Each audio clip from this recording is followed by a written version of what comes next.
What happens when a duchess enters Bravo Studios expecting a smooth interview, only to find a host unwilling to play along? Tonight, Meghan Markle thought she had the upper hand. But Andy Cohen had other ideas. What began as a friendly late-night conversation quickly turned into one of the most tense exchanges in TV history. The bright lights of the Watch What Happens Live set shimmered against the glossy backdrop as Andy Cohen flipped through his note cards. The atmosphere was lively but tinged with curiosity, the kind that hinted something unexpected was about to unfold. "Ladies and gentlemen," Andy announced with his trademark grin, "tonight we welcome a very special guest. She's been in headlines across the world, and now she's here at Bravo. Please welcome the Duchess of Sussex, Meghan Markle." The audience clapped politely, though without the roaring enthusiasm usually reserved for Bravo's biggest stars. Meghan walked onto the set in a tailored black blazer and sleek trousers. Her posture was upright, her stride deliberate, her expression carefully arranged for the cameras. She smiled, but it was one that didn't quite reach her eyes. "Andy," she said smoothly, shaking his hand before taking her seat. "Thank you for having me. I'm thrilled to be here." The word "thrilled" sounded rehearsed, as though lifted straight from a press release. Andy noticed, and so did the viewers. Leaning back, swirling his cocktail with practiced ease, Andy began. "So, Meghan, let's start simple. How's life in California? You and Harry have been settling in, right?" Her reply was immediate, carrying a subtle edge.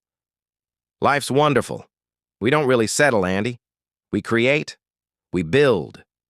That's what we've been doing in California, creating something meaningful rather than just existing."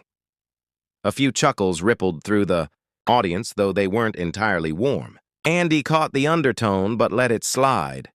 "That's good to hear. And how are you and Harry? The tabloids love to speculate." Her smile tightened, her voice sharpening. "We're perfect. Unlike the stories people invent, our marriage is strong. Perhaps people should stop wasting energy on what they don't understand." The audience shifted in their seats. Her tone was clipped, defensive. Andy stayed composed. "Of course. But you know. Curiosity is part of fame, right?"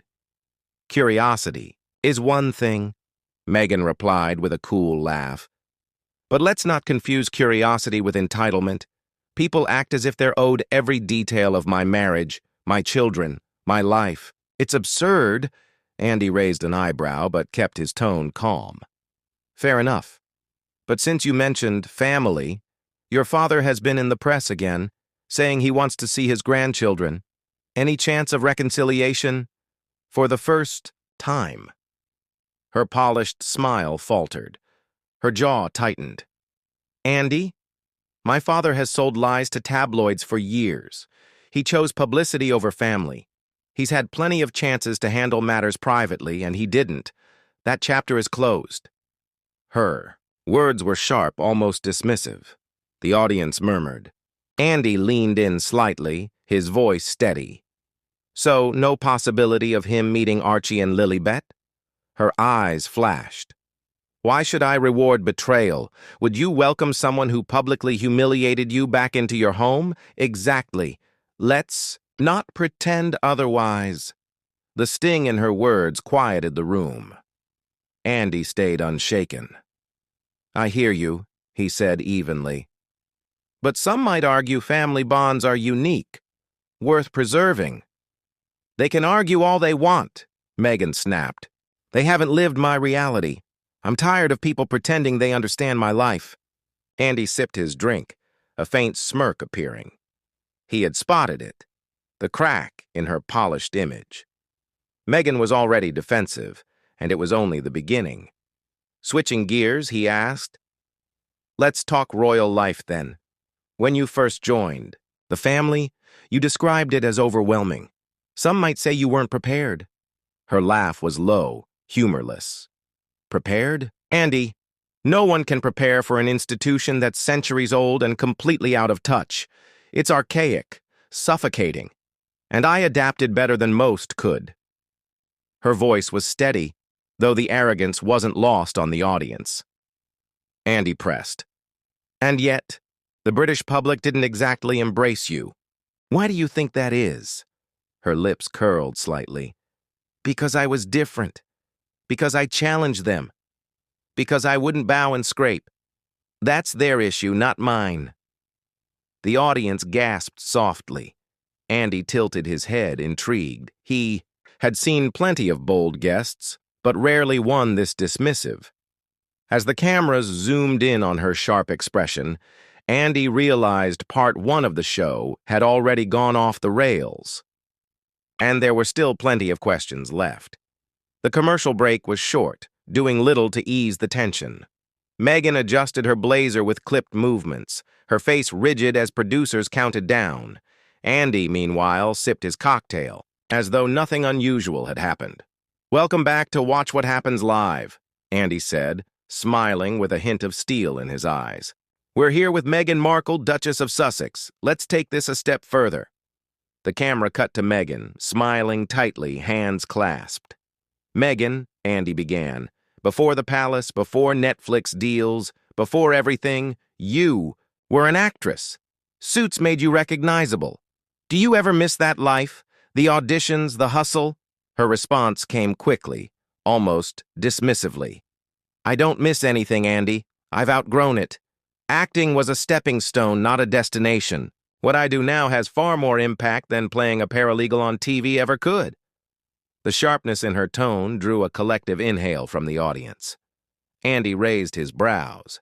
"Interesting. Because many of your fans loved you on that show.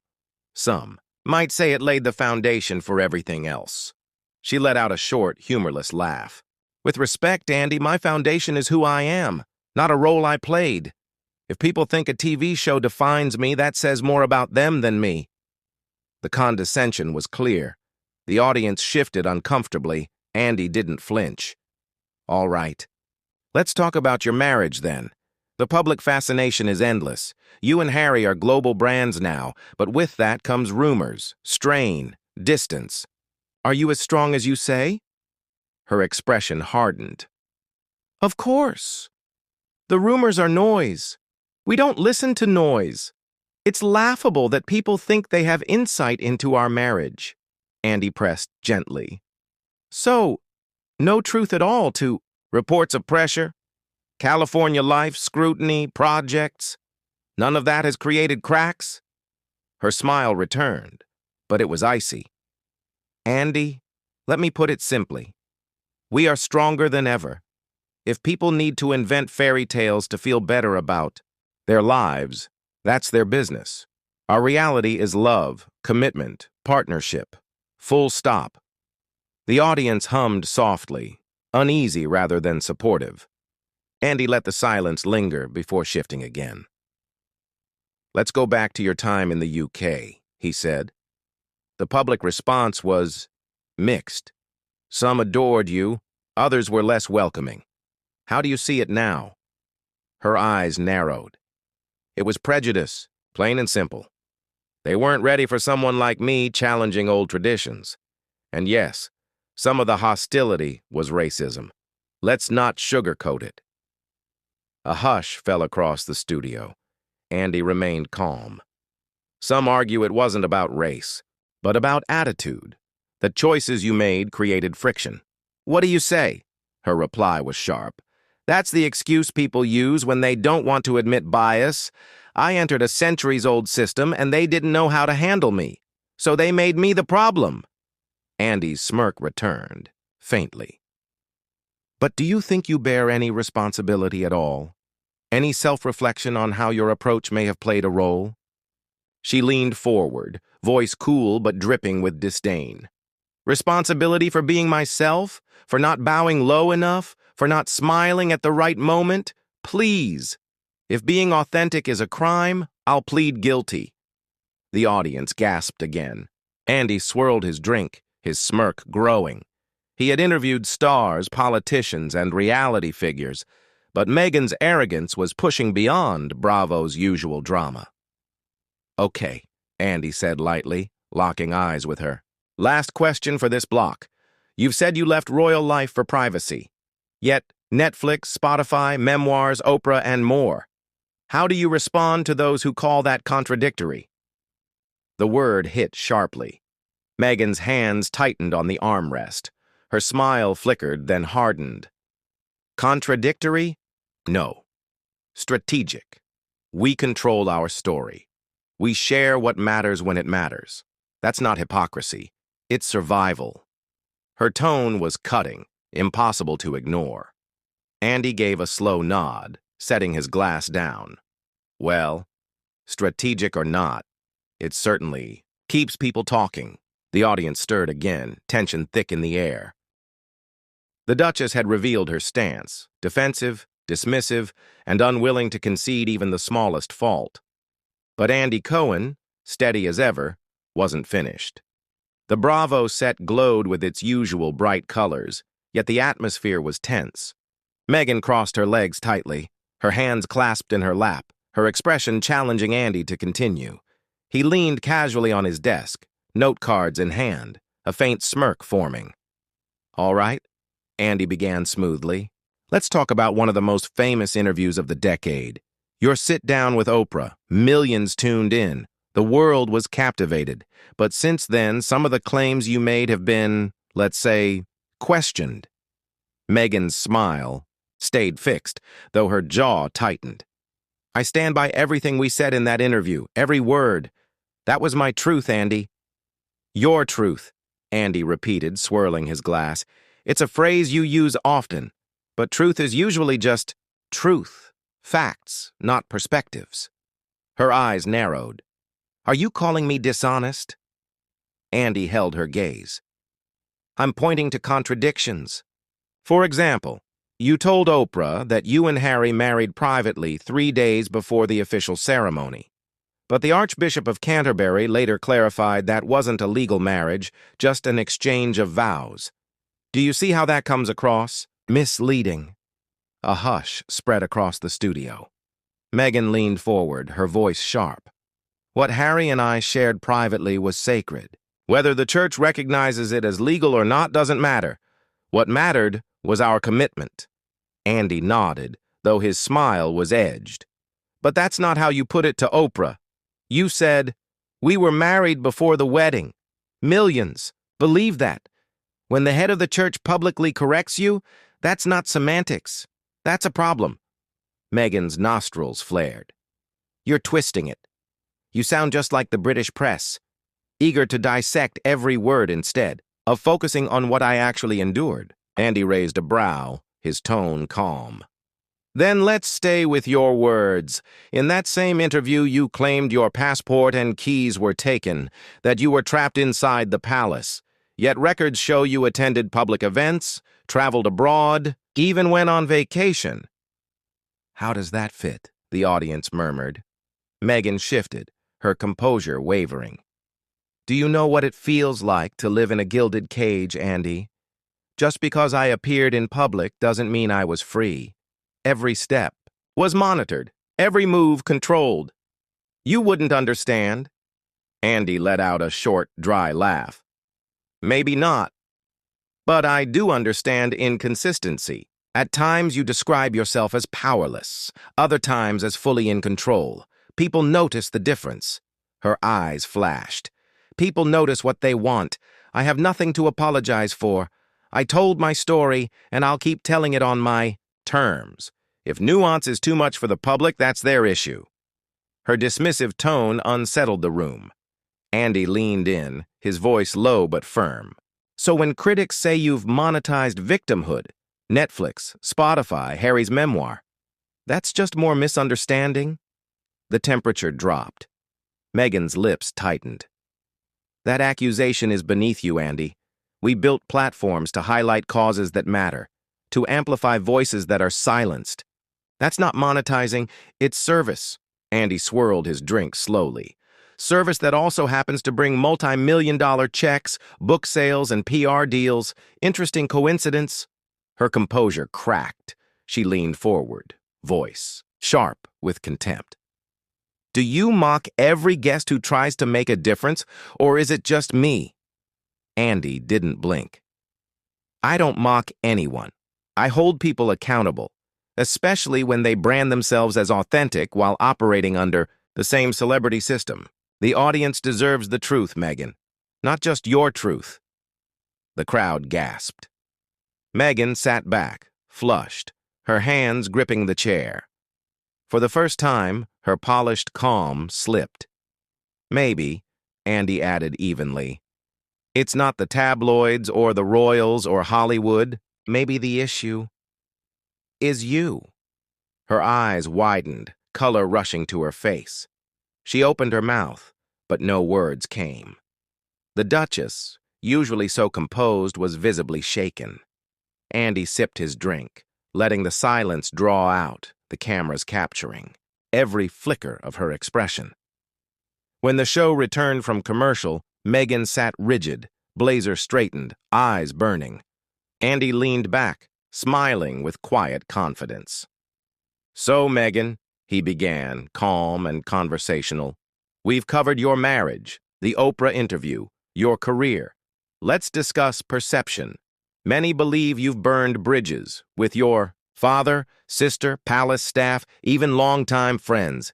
Why does that keep happening? Her head snapped toward him. Because people lie, Andy.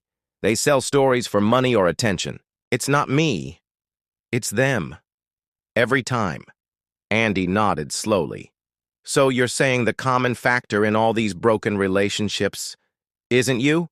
The audience reacted with a sharp, "Ooh!" Meghan's lips tightened. I will not be psychoanalyzed by someone profiting off gossip. I've spent my life trying to rise above toxic people and toxic institutions. Andy leaned in, voice steady but cutting.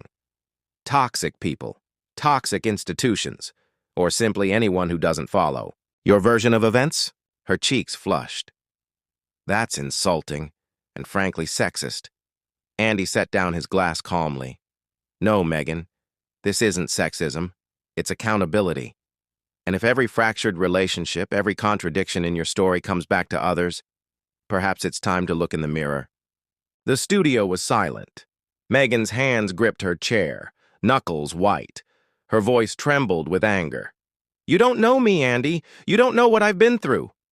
His smirk faded into a look of resolve. I don't need to know you personally. I just see the pattern. You were a moderately successful actress.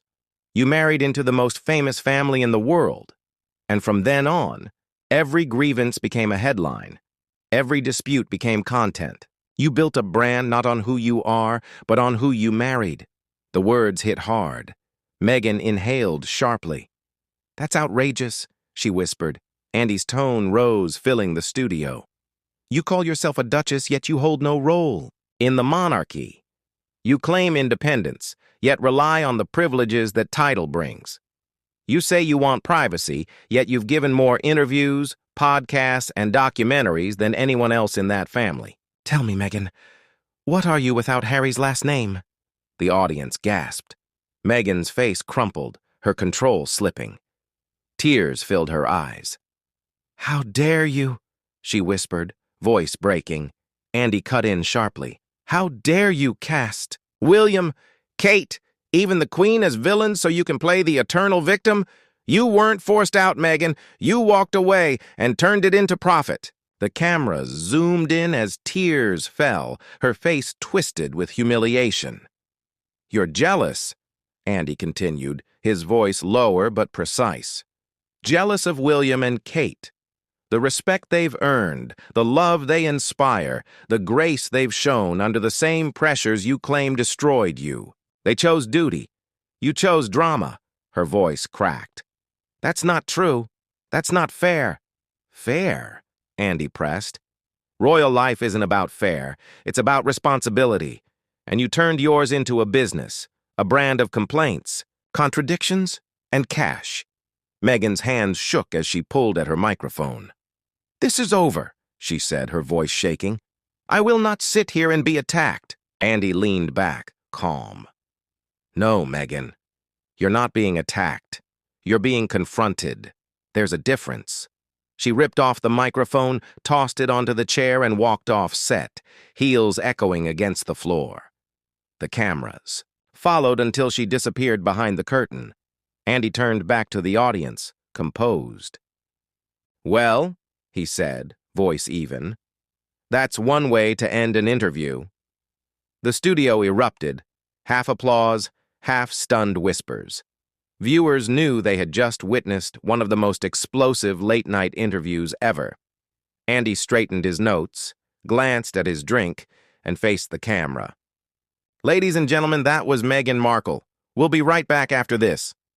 The lights dimmed, the theme music swelled, and the segment ended. But the fallout had only begun. So here's the question. Did Andy go too far? Or was Meghan finally confronted with accountability she had long avoided? Share your thoughts in the comments. Don't forget to like, subscribe, and hit the bell so you never miss more intense moments like this.